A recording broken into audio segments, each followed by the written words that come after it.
সব ধরনের কাজে, চাকরিতে সাপ্তাহিক, মাসিক কিংবা বাৎসরিক ছুটি থাকলেও গৃহিণীদের ডিকশনারিতে এই ছুটি নামক শব্দটি খুব একটা বেশি খুঁজে পাওয়া যায় না।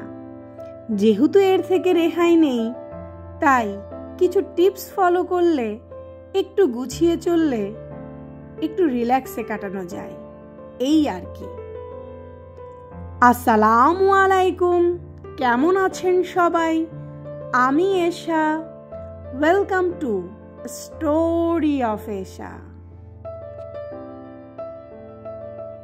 আগে আমি মাসিক বাজার করতাম, এখন সেটাকে চেঞ্জ করে সাপ্তাহিক বাজারে নিয়ে এসেছি। গত 2-3 মাস যাবৎ আমি সংসারে সাপ্তাহিক হিসেবে বাজার করছি। এতে আমার বেশ কিছু সুবিধা হচ্ছে। প্রথম যেটা হচ্ছে সেটা হচ্ছে অনেক প্রোডাক্টের অপচয় কমে গিয়েছে।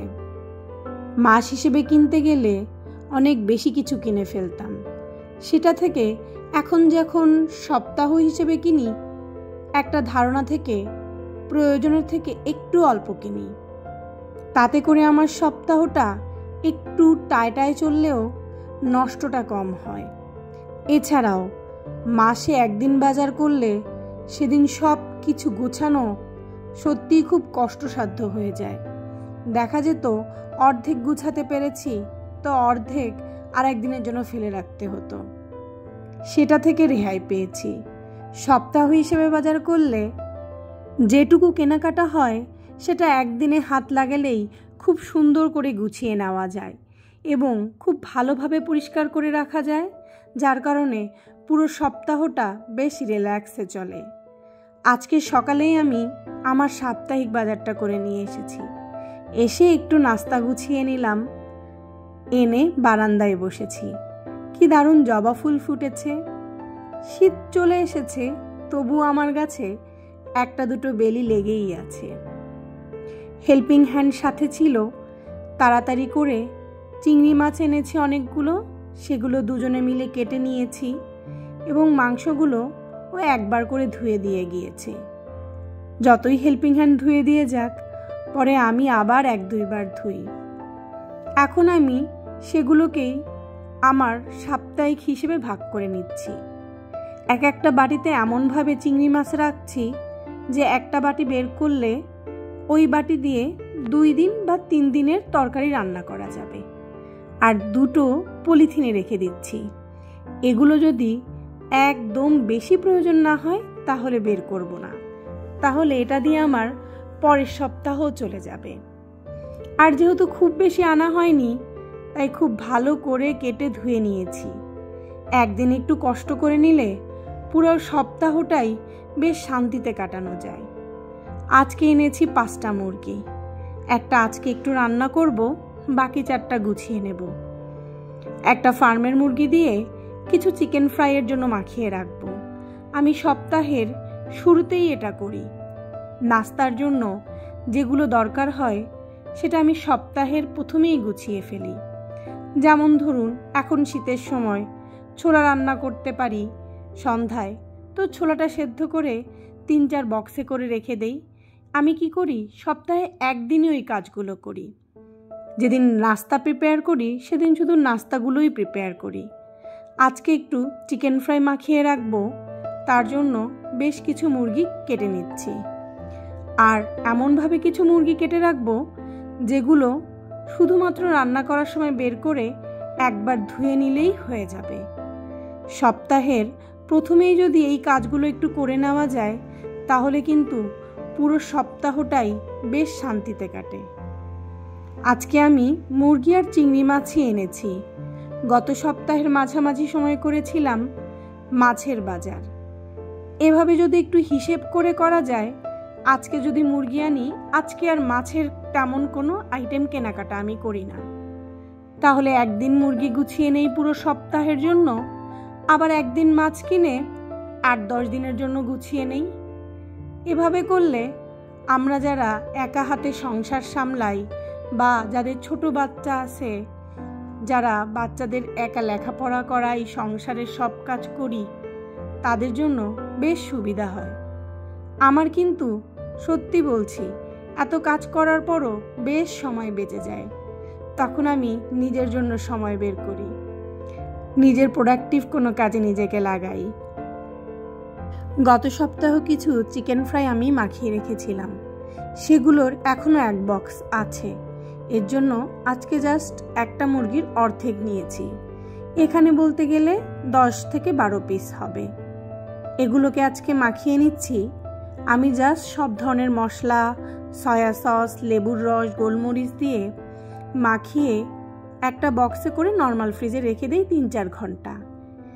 পরে এটাকে বের করে আমি ময়দা, কর্নফ্লাওয়ার এবং ডিমের মধ্যে কোট করে আলাদা আলাদাভাবে ডিপে রেখে শক্ত করে কোনো পলিথিন বা বক্সে রেখে সেটাকে ফ্রোজেন করি। তো যখন দেখা যায় বাচ্চা খেতে চায়, তখন 1-2 পিস বের করে ভেজে দিলেই হয়ে যায়। এই কাজগুলো যদি আপনি সপ্তাহের একদিন গুছিয়ে করে রাখেন, তাহলে পুরো সপ্তাহটাই কিন্তু আপনার বেশ শান্তিতে কাটবে।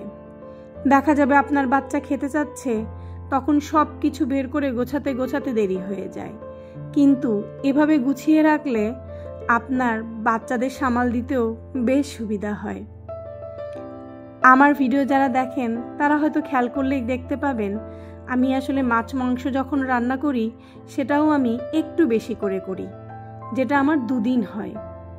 গতকাল আমি মাছ রান্না করে রেখে দিয়েছি, যেহেতু আগে থেকেই প্ল্যান ছিল যে আমি আজকে সাপ্তাহিক বাজার করব, তাই আগের দিনই আমি রান্নাটা গুছিয়ে রেখেছি, যাতে যেদিন আমার এই সব কাজ গোছাতে হয়, মাছ মাংস সবজি, সেদিন যেন অন্য কোনো কাজে সময় দিতে না হয়। আসলে নিজের কাজটা কিভাবে সহজ করা যায় এটার প্ল্যান নিজেকেই করতে হয়। একটু বুঝে ধৈর্য নিয়ে নিজের প্ল্যানটা করে নিলে নিজের জন্যই সুবিধা। এর জন্য আজকে খালি একটু শাক রান্না করেছি। এখানে আজকে আমি বেশ কিছু সবজি কিনে নিয়ে এসেছি। আগামীকাল আমার বাবা মা আসার কথা আছে, যদি আসে তাই একটু বেশি সবজি কিনেছি। আর এখন যেহেতু শীতকাল, সহজে খুব একটা বেশি নষ্ট হয় না। এই সবজি দিয়ে আমার 8 থেকে 10 দিন খুব ভালোভাবে চলে যাবে। মেহমান আসলে আলাদা কথা, কিন্তু আমার কাছে মনে হয় এভাবে যদি আপনি সাপ্তাহিক হিসেবে বাজার করেন তাহলে আপনার খরচও কমে যায়। যাতায়াতের খরচটা ধরুন, এক জায়গা থেকে আরেক জায়গা বাজারে যেতে ঢাকা শহরে 80 থেকে 100 টাকা লাগে, সর্বনিম্ন হলেও 60 টাকা তো লাগবেই। সেই 60 টাকাও যদি আপনি চিন্তা করেন তাহলেও কিন্তু বেশ টাকা সেভ করা যায়। অনেকেই দেখি সবজিটা কেটে ধুয়ে রাখে, এটা আমি মোটেও পছন্দ করি না। আমার কাছে মনে হয় সবজিটা আস্ত থাকাটাই ভালো। আপনি আস্ত অবস্থায় জাস্ট বাইরে থেকে এনে পানিটা ভালো করে শুকিয়ে সুন্দর করে পলিথিনে বা খবরের কাগজে পেঁচিয়ে আপনি যদি ফ্রিজে ফ্রোজেন করে রাখেন, তাহলে আপনার সবজি অনেক দিন ভালো থাকবে। আগে থেকে কেটে রাখলে আমার কাছে মনে হয় তার স্বাদটাও চেঞ্জ হয়ে যায় এবং কেমন জানি রঙটাও ভালো আসে না। এবং আমি অনেকের কাছেই শুনেছি এটা নাকি স্বাস্থ্যের জন্যও খুব একটা বেশি ভালো না। তাই সবজিটা চেষ্টা করুন দিনেরটা দিনেই কেটে নিতে। আর একদমই যদি খুব বেশি প্রবলেম হয় বা আপনার হাতে সময় কম থাকে বা কোনো কারণে আপনি অসুস্থ থাকেন, সেখানে আপনি 2 দিনের প্রিপারেশন নিতে পারেন। তবে শাক জাতীয় খাবার একদিনের বেশি জাল দেওয়াটা কিন্তু স্বাস্থ্যের জন্য খুবই ক্ষতিকর। যেমন ধরুন এখন কিন্তু শীতকাল, পালং শাক সবার বাসায় রান্না হবে। পালং শাক একবারের বেশি 2 বার জাল দিলে কিন্তু সেটার মধ্যে এক ধরনের ব্যাকটেরিয়া তৈরি হয়, যেটা গ্যাস্ট্রিকের জন্য খুবই ভয়ঙ্কর একটা জিনিস। এটা কিন্তু আমি নিজ থেকে বলছি না, এটা এক ধরনের গবেষণায় দেখা গেছে। আপনি যদি গুগলে সার্চ দেন তাহলে কিন্তু এই সম্পর্কে ভালোভাবে জানতে পারবেন। আবার আমি কি করি, সপ্তাহের একদিনই সংসারের জন্য এমন কিছু নাস্তা বানাই যেগুলো পুরো সপ্তাহ জুড়ে চলে বা সপ্তাহের 3 থেকে 4 দিন চলে। যেমন ধরুন আজকে আমি কেক বানিয়ে নিচ্ছি, এই ধরনের কেক বাসার সবাই পছন্দ করে। আর হাতে বানানো বাসার কোনো খাবার সহজে নষ্টও হয় না। আর এই ধরনের কেক আপনি ফ্রিজে এয়ারটাইট বক্সে রেখে 3-4 দিন খুব ভালোভাবে খেতে পারবেন। আর এখন যেহেতু বাচ্চাদের স্কুল ছুটি, একটু পরপরই তাদের এটা খাবো সেটা খাবো ফরমায়েশ থাকে। প্রতিদিন তাদের ফরমায়েশ মতো খাবার তৈরি করা বেশ কঠিন এবং সেটা খরচসাধ্য। তাই একটু প্ল্যান করে যদি আপনি নাস্তার মেনুটা আগে থেকে সেট করে সাপ্তাহিক হিসেবে সেটা গুছিয়ে রাখেন, দেখবেন আপনার খরচটাও যেমন কম হবে, ঠিক তেমনি আপনার কষ্টও বেঁচে যাবে। বাচ্চারা ফ্রেঞ্চ ফ্রাই খেতে খুব পছন্দ করে। আপনি ওই সপ্তাহের একদিন বেশি করে আলু কেটে হাফ সিদ্ধ করে সুন্দর করে প্রিপেয়ার করে ডিপে যদি রেখে দেন, চাইলেই বের করে ভেজে দিতে পারবেন চিকেন ফ্রাইয়ের মতো। আবার দেখা যায় অনেক বাচ্চা নুডলস খেতে পছন্দ করে। সবজিটা কেটে হালকা ভাপে দিয়ে আপনি যদি একটু ডিপে রেখে দেন, জাস্ট নুডলসটা সেদ্ধ করে তার সাথে মিলিয়ে দেবেন একটা ডিম দিয়ে, ব্যাস হয়ে গেল। একটু প্ল্যান করে সাপ্তাহিক হিসেব করে আমি আমার সংসারটাকে এভাবে গুছিয়ে নেই। সংসারের রান্নাবান্না আমার জন্য একটু ইজি হয়ে যায়। যেহেতু দুটো বাচ্চাকে একা সামলাই, সেহেতু সপ্তাহের একটা দিন একটু প্ল্যান করে বুঝে সময় বের করে যদি সব কিছু গুছিয়ে নেই, তাহলে আমার জন্য দিনটা একটু ইজিও হয় আর একটু রিল্যাক্সেও কাটাতে পারি। আজকে আমি বানাচ্ছি চকলেট ময়েস্ট কেক। এইটার ফুল রেসিপি খুব সুন্দর করে আমার চ্যানেলের একটা ভিডিওতে দেওয়া আছে। আপনারা কেউ যদি এই কেকটার পুরো রেসিপি চান তাহলে সেটা দেখে নিতে পারেন। আপনাদের সুবিধার্থে এই কেকটার রেসিপি আমি আমার ডেসক্রিপশন বক্সে দিয়ে দেব এবং ভিডিওর শেষে এর লিঙ্কটাও দিয়ে দেব। আমার রেসিপি ফলো করে একবার এই কেকটা বানিয়ে খাবেন, সত্যি বলছি অনেক পছন্দ হবে। আসলে সংসার হচ্ছে নিজের মতো চালানোর একটা জায়গা। আপনি আপনার বুদ্ধি, আপনার চিন্তা মনন দিয়ে আপনার সংসারটাকে গুছিয়ে নেবেন। আপনার জীবনটা কোনটা হলে সহজ হয় সেটা আপনার থেকে কেউ ভালো জানে না। তাই নিজের প্রচেষ্টা দ্বারা নিজের জন্য একটু সময় বের করুন। আপনাদের সাথে কথা বলতে বলতে আমি আমার ভিডিওর শেষ পর্যায়ে চলে এসেছি। আমার কেক বানানোও শেষ। সারাদিনের ছোটোখাটো গল্প নিয়ে আপনাদের সামনে আসি। আশা করি আমার আজকের দিনের গল্পটাও আপনাদের ভালো লেগেছে। যদি ভালো লেগে থাকে অবশ্যই একটা লাইক, কমেন্ট এবং শেয়ার করতে ভুলবেন না। আপনাদের ভালোবাসাই আমাকে এগিয়ে নিয়ে যাবে সামনে। আমার এই ছোট্ট চ্যানেলটা এগিয়ে যাচ্ছে আপনাদের একটু একটু ভালোবাসায়। তাই আপনাদের ভালোবাসার জন্য সবসময় আশায় থাকি। আজকের মতো এখানেই বিদায়।